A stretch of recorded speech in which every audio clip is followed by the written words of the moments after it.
What's up everyone and welcome back to the MMA Zone. Today, let's get started with Ciryl Gane defeats Tuivasa in UFC Paris main event. The weekend kicked off with a bang for fight fans as heavyweight standout Ciryl Gane and Tuivasa touched gloves in Paris, France to determine who would be the heavyweight #1 contender. After a lackluster round 1 that saw both men navigate the feeling out process, the pair let the gloves fly in the second round, with Tuivasa dropping Gane early on before then finding himself badly damaged by body kicks. Despite a barrage of attacks to the body, Tuivasa made it out of the second round while still swinging for the fences. In the third, Gane managed to stick and move, dropping Tuivasa and securing himself the win.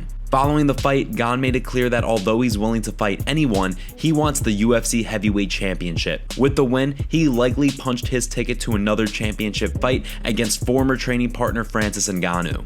The Predator, who was in attendance at the event, spoke to Megan Levy backstage to give his thoughts on the electric fight as well as a potential rematch with Gane, saying, "There were good actions in the fight. At some point, you see the fight was half and half and then it switched back to Cyryl's side, which is what I thought.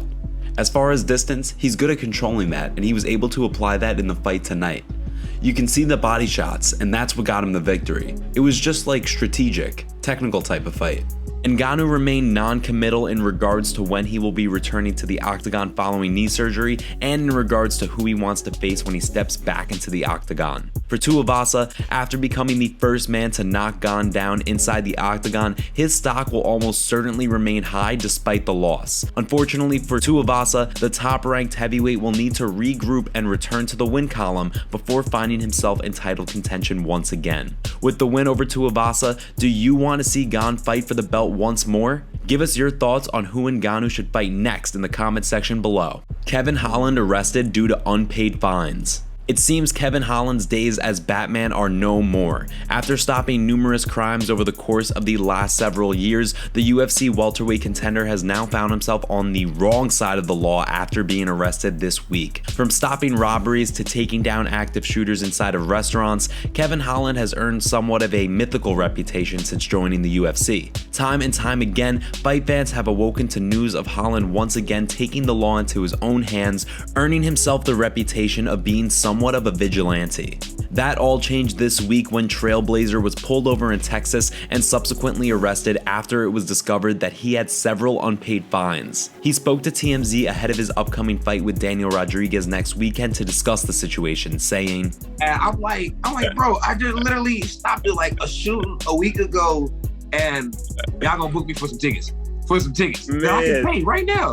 Although his crime-fighting days may not be entirely behind him, Holland has no plans to return to Saginaw, Texas after the situation saw him forced to sit in jail for several hours. While he didn't close the door on resuming his unplanned vigilante activities, the welterweight contender won't be doing them in Saginaw. I ain't doing nothing in Saginaw no more, man. I help everybody else anywhere else. If you in Saginaw, I ain't helping. Man. Holland will look to continue his impressive run at welterweight this Saturday at UFC 279 after posting back-to-back wins at 170 pounds earlier this year. On the opposite side of the octagon, however, will be Daniel Rodriguez, who is eager to make a successful return to the octagon after a year off and build on a 3-fight win streak that most recently saw him defeat Kevin Lee last summer. Give us your predictions for the fight in the comments below.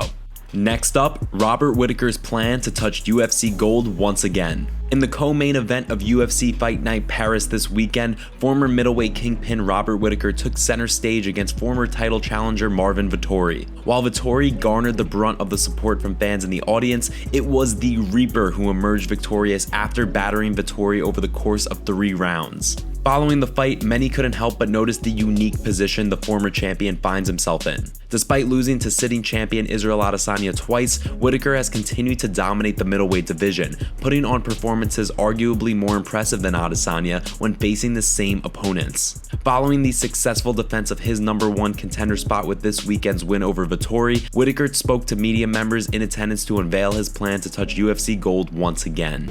I'm a fiend for progress. I want to go forward. I'm hunting that gold still, so I'm always going to be lurking around, just destroying whoever they put in front of me until I get a chance to gobble up that gold. Whittaker looked incredible in the win over Vettori, sustaining hardly any damage over the course of the 15-minute affair. After using the first round to gauge the speed and timing of Vettori, the former champ came out strong in the second, where he began to gain momentum that saw him through to the final bell, landing numerous head kicks along the way that left fight fans stunned at the toughness of his opponent. With this win, who do you want to see Whittaker fight next? Give us your thoughts in the comment section down below, and before we continue, make sure you give that like button some love and be sure to subscribe to the MMA Zone for all of the latest news. Henry Cejudo questions early stoppage at UFC Paris. Former 2-division UFC champion Henry Cejudo is currently preparing to return to the octagon. After re-entering into the USADA testing pool and officially ending his retirement earlier this year, the countdown to Triple C's return was on. This weekend, the former Olympian tuned into UFC Fight Night Paris to watch a thrilling day of action from the French capital. After a close 3-round featherweight scrap that saw Nathaniel Wood kick off the main card with a unanimous decision win over Ciryl Gane, hometown favorite fighter William Gomis kept the momentum rolling as he picked up a narrow unanimous decision win. That brings us to the middleweight showdown between Alessi Di Chirico and Roman Kopylov, a fight that saw Kopylov secure a 3rd-round TKO win, much to the confusion of Cejudo, who believed that the fight was stopped too soon without giving Di Chirico a chance to recover. Cejudo can likely count on support from former rival Dominic Cruz, who defeated Triple C to retain the bantamweight title in 2020. In the fight, Cejudo landed a knee that dropped Cruz, prompting referee Keith Peterson to stop the fight. In the weeks and months following the fight, Cruz repeatedly criticized Peterson for stopping the fight too early, explaining that referees need to give fighters more time to recover when they're rocked. Do you believe that the stoppage in the Di Chirico vs. Kopylov fight was too early? Give us your thoughts in the comments down below. And now for our breaking news story of the day, we have Nate Diaz announcing a crazy money move with his new fight promotion called Real Fight Inc. The promotion will focus on MMA, boxing, and jiu-jitsu. What do you think about Nate Diaz starting his own promotion? Is this smart for him? Let us know in the comments down below. Here is Sean O'Malley's prank gone wrong. Enjoy. Is this your guys' car? Yeah, mine. Oh, I'm just doing my job. Somebody called me about someone parked on pump 2 and they weren't pumping gas. Yeah. I hooked up. Yeah. My brother, he's a sergeant. It ain't been hooked up. Yeah, I'm not trying to start problems. I'm just doing my job, man. Hey, dude, I'm just messing around. We're pretending to tow people, and then we're giving people $1,000. Yeah, we're just around. You almost got slapped, bro. Crazy, bro, because I've been in prison for assault twice already. Would have tried to hook it up, bro. You guys probably would have been slapped. I'm gonna go. Yeah. Last up, George St-Pierre lists his MMA Mount Rushmore of fighters.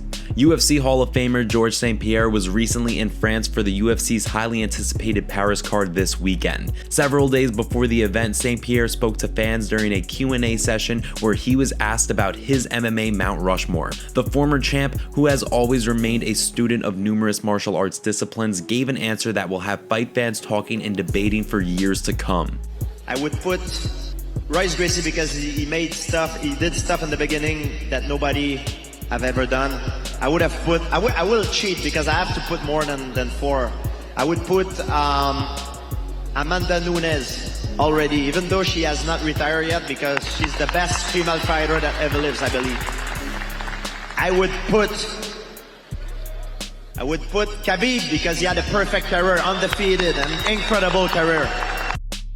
St-Pierre continued explaining that he believes Conor McGregor should be on the MMA Mount Rushmore for turning so many new fans onto the sport, as well as John Jones, Anderson Silva, and Demetrius Johnson, who he felt deserved spots for their historic title runs. Interestingly enough, St-Pierre, who is a UFC Hall of Famer, didn't include himself anywhere on the list, something that seems incredibly on par with the former champ's humble nature.